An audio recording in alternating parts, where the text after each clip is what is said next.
एक दिन का बॉयफ्रेंड, आज की कहानी। क्या तुम मेरे एक दिन के बॉयफ्रेंड बनोगे? उस लड़की के कहे ये शब्द मेरे कानों में गूंज रहे थे।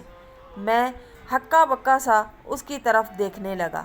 काली लंबी जुल्फों और मुस्कुराते चेहरे के बीच चमकती उसकी दो आंखें मेरे दिल को धड़का गई। एक अजनबी लड़की के मुंह से इस तरह का प्रस्ताव सुनकर आप अंदाज़ा लगा सकते हैं कि मुझ पर क्या बीत रही होगी। मैं अच्छे घर का होनहार लड़का हूँ। प्यार और शादी को लेकर मेरे विचार बिल्कुल स्पष्ट हैं। बहुत पहले एक बार प्यार में पड़ा था, पर हमारी लव स्टोरी अधिक दिनों तक नहीं चल सकी।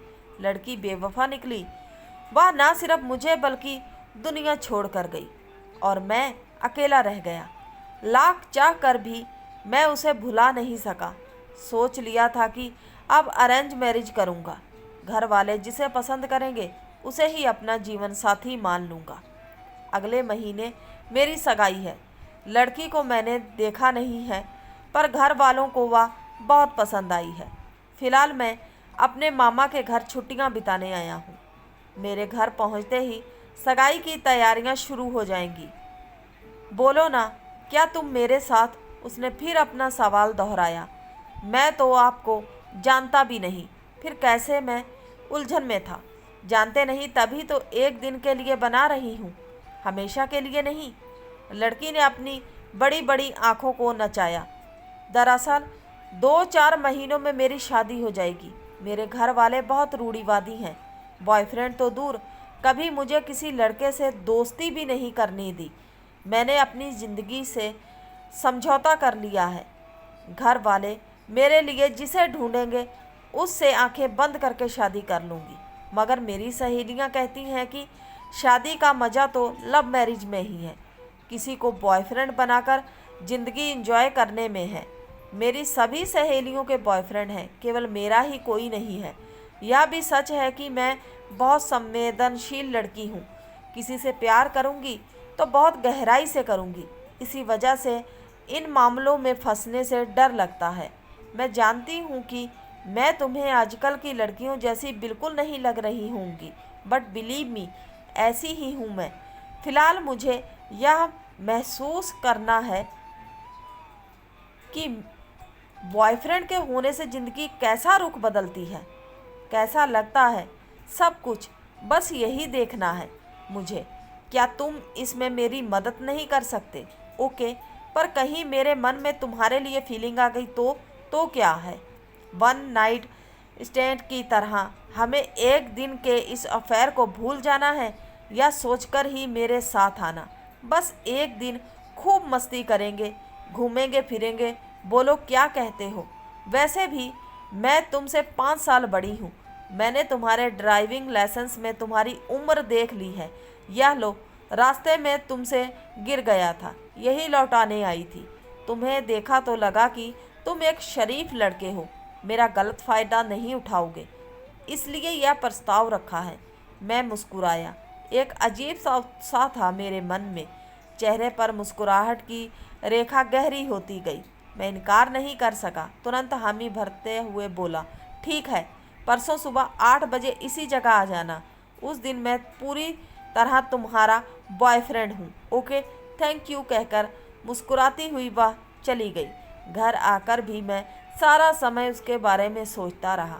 2 दिन बाद तय समय पर उसी जगह पहुंचा तो देखा वह बेसब्री से मेरा इंतज़ार कर रही थी। हाय डियर कहते हुए वह करीब आ गई।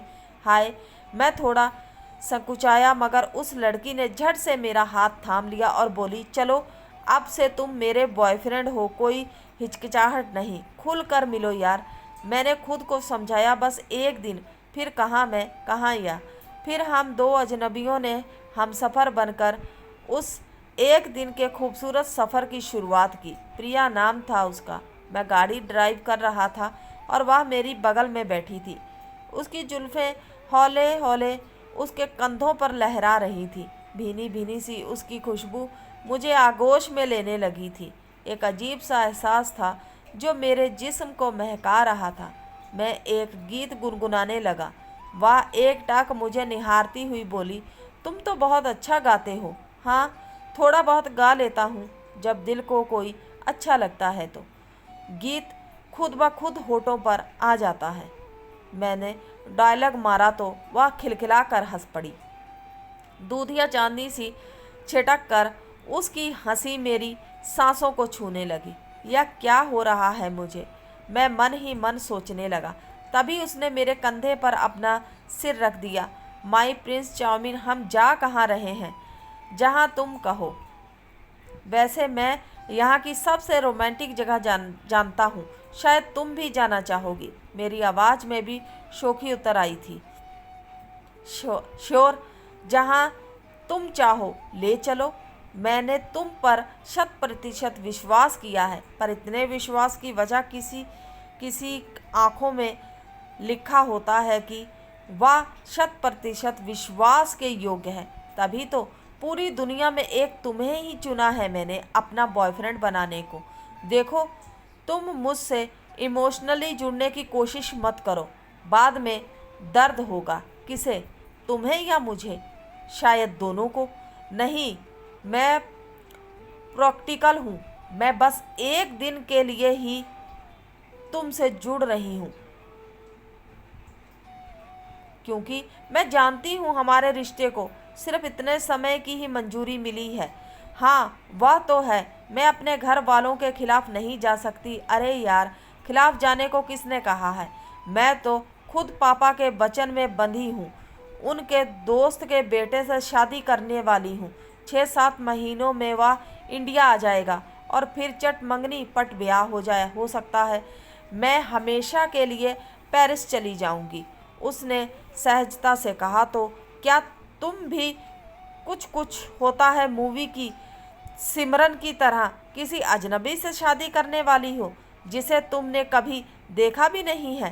कहते हुए मैंने उसकी आंखों में झांका। वह हंसती हुई बोली, हाँ, ऐसा ही कुछ है, पर चिंता ना करो, मैं तुम्हें शाहरुख यानी राज की तरह अपनी ज़िंदगी में नहीं आने दूंगी। शादी तो मैं उसी से करूंगी जिससे पापा चाहते हैं। तो फिर यह सब क्या है? मेरे इमोशंस के साथ क्यों खेल रही हो? अरे यार, मैं कहाँ खेल रही हूँ? फर्स्ट मीटिंग में ही मैंने साफ कह दिया था कि हम केवल एक दिन के रिश्ते में हैं। हाँ, वह तो है। Okay Baba, I am sorry. चलो, आ गई हमारी मंजिल। वेरी नाइस, बहुत सुंदर व्यू है। कहते हुए उसके चेहरे पर खुशी की लहर दौड़ गई। थोड़ा घूमने के बाद वह मेरे पास आती हुई बोली, लो अब मुझे अपनी बाहों में भरो, जैसे फिल्मों में करते हैं। वह मेरे और करीब आ गई। उसकी जुल्फ़ें मेरे कंधों पर लहराने लगी। लग रहा था जैसे मेरी पुरानी गर्लफ्रेंड बिंदु ही मेरे पास खड़ी हो। अजीब सा आकर्षण महसूस होने लगा। मैं अलग हो गया। नहीं, यह नहीं होगा मुझसे। किसी गैर लड़की को मैं करीब क्यों आने दूँ? क्यों, तुम्हें डर लग रहा है कि मैं यह वीडियो बनाकर वायरल ना कर दूं? वह शरारत से खिलखिलाई। मैंने मुंह बनाया। बना लो, मुझे क्या करना है? वैसे भी मैं लड़का हूँ, मेरी इज्जत थोड़ी ही जा रही है। वही तो मैं तुम्हें समझा रही हूँ, तुम्हें क्या फ़र्क पड़ता है? तुम तो लड़के हो। वह फिर से मुस्कुराई। वैसे तुम आजकल के लड़कों जैसे बिल्कुल नहीं। आजकल के लड़कों से क्या मतलब है? सब एक जैसे नहीं होते। वही तो बात है, इसलिए तो तुम्हें चुना है मैंने, क्योंकि मुझे पता था तुम मेरा गलत फ़ायदा नहीं उठाओगे। वरना किसी और लड़के को ऐसा मौका मिलता तो उसे लगता जैसे लॉटरी लग गई हो। तुम मेरे बारे में इतनी श्योर कैसे हो कि बकाई मैं शरीफ ही हूँ? तुम कैसे जानती हो कि मैं कैसा हूँ और कैसा नहीं हूँ? तुम्हारी आँखों ने सब बता दिया मेरी जान। शराफत आँखों पर लिखी होती है। तुम नहीं जानते, इस लड़की की बातें पल पल मेरे दिल को धड़काने लगी थी। बहुत अलग सी थी वह। काफ़ी देर तक हम इधर उधर घूमते रहे, बातें करते रहे। एक बार फिर वह मेरे करीब आती हुई बोली, अपनी गर्लफ्रेंड को हग भी नहीं करोगे? वह मेरे सीने से लग गई। लगा जैसे वह पल वहीं ठहर गया हो। कुछ देर तक हम ऐसे ही खड़े रहे। मेरी बढ़ी हुई धड़कनें शायद वह भी महसूस कर रही थी। मैंने भी उसे आगोश में ले लिया। उस पल को ऐसा लगा जैसे आकाश और धरती एक दूसरे से मिल गए हों। कुछ पल बाद उसने खुद को अलग किया और दूर जाकर खड़ी हो गई। बस कुछ और हुआ तो हमारे कदम बहक जाएंगे। चलो वापस चलते हैं, वह बोली। मैं अपने आप को संभालता हुआ बिना कुछ कहे उसके पीछे पीछे चलने लगा। मेरी सांसें रुक रही थी, गला सूख रहा था। गाड़ी में बैठकर मैंने पानी की पूरी बोतल खाली कर दी। सहसा वह हंस पड़ी। जनाब, ऐसा लग रहा था जैसे शराब की बोतल एक बार में ही हलक के नीचे उतार रहे हो। उसके बोलने का अंदाज कुछ ऐसा था कि मुझे हंसी आ गई।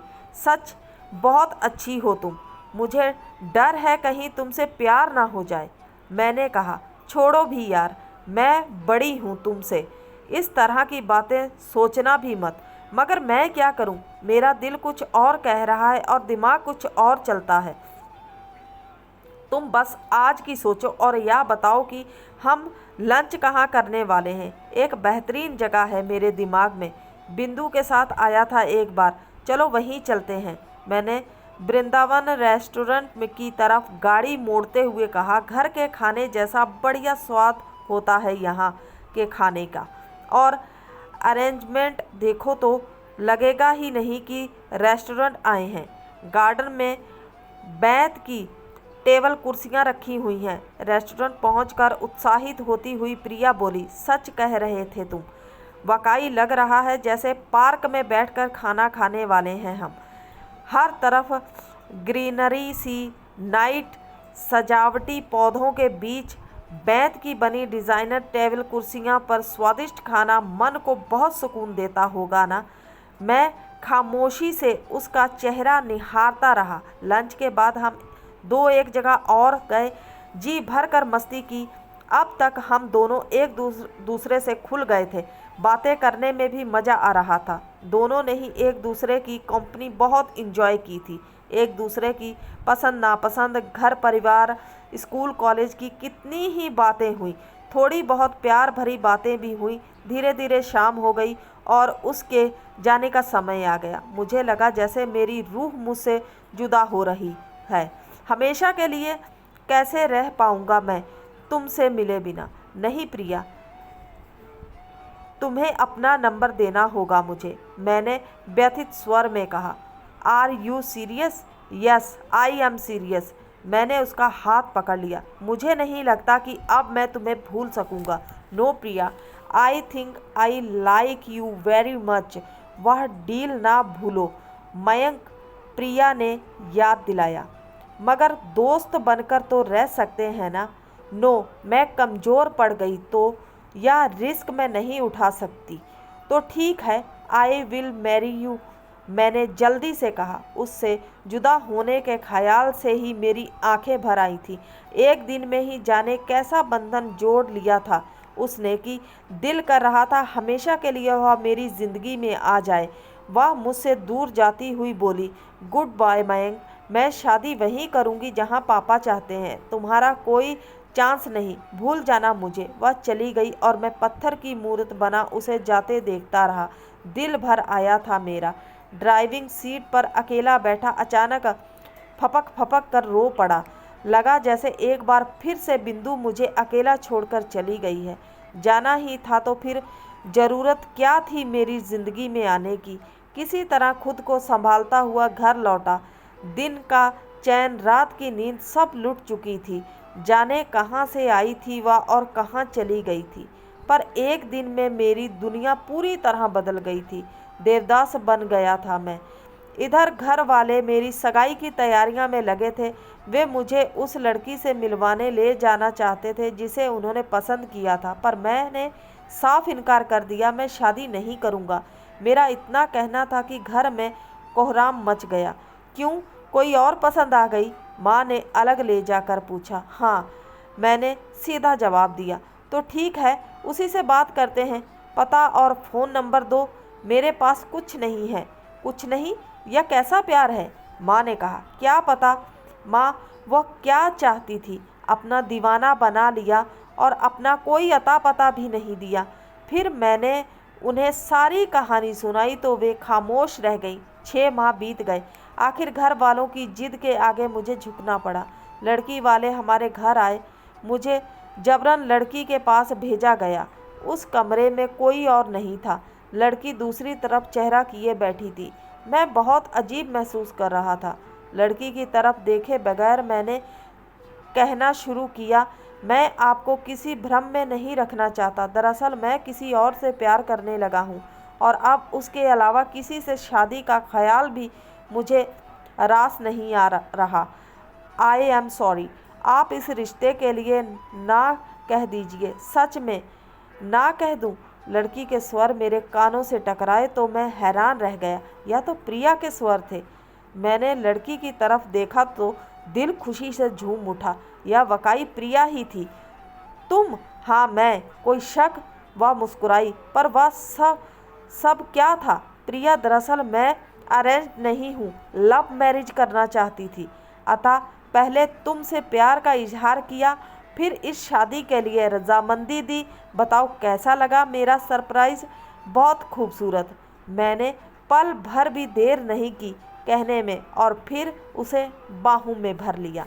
तो उम्मीद करते हैं आज की कहानी अच्छी लगी होगी। अच्छी लगी है तो सपोर्ट कीजिए। मिलते हैं किसी नई कहानी के साथ। तब तक के लिए बाय।